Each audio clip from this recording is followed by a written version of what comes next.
பார்வைகள் வந்து கம்மியாக இருக்குதுன்றது இப்போ தான் நோட் பண்ணுறீங்களா இல்லை கொஞ்ச நாளாகவே உங்களுக்கு தெரிஞ்சதா? இப்போ எவ்வளோ நாளாக இந்த மாதிரி ஃபீல் பண்ணுறீங்க?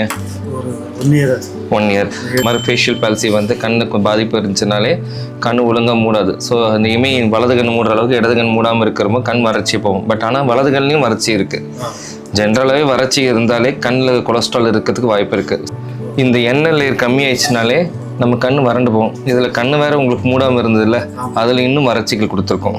ஸோ வறட்சிகள் ஒரு காரணங்கள் இருக்குது. இது தவிர உங்கள் நரம்புகளை பாதிப்பு இருக்குன்னு சொல்லியிருக்காங்க. அது என்ன நரம்புகள்னு முன்னாடி எடுத்த ஸ்கேனுக்கும் இப்போ எப்படி இருக்குன்னு மட்டும் நான் பார்த்து கைட் பண்ணேன்.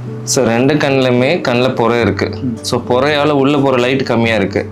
இது தவிர கண்ணுக்குள்ளே நரம்புகள் எப்படி இருக்குன்னு இப்போ பார்க்கலாம். கண் நரம்புகளில் சுகராலையும் பிபியாலையும் எந்த ஒரு பாதிப்பும் இல்லை. ஓகேங்களா, நார்மலாக இருக்குது. பட் ஆனால் நம்ம நரம்புகள் இழுத்து பார்க்கறது நம்மளுக்கு கொஞ்சம் கண்ணில் ஸ்ட்ரெயின் பண்ணி வயசாகிற விஷயங்கள் காமிக்கும். அதுக்கு பேர் ஏஆர்எம்டின்னு சொல்கிறது, ஏஜ் ரிலேட்டட் மேக்குலர் டீஜெனரேஷன். அதில் இடது கண்ணில் தான் அதிகமாக இருக்குது வலது கண்ணோட. கண்ணில் தண்ணி வடிகிறது காரணங்கள் அந்த கண்ணில் கண்ணீர் நிற்கிறது இல்லை. செகண்ட் ஃபேக்டர், கண்ணுக்கு பார்வைகள் 2 குறைவாக இருக்குது. ஒன்று புற, இன்னொன்று நரம்புல விஷயம். இதை சௌகரியப்படுத்திட்டோன்னா 3 விஷயமும் ஒன்றாவே சரிப்படுத்திடுவோம். சரிங்களா? ஓகே.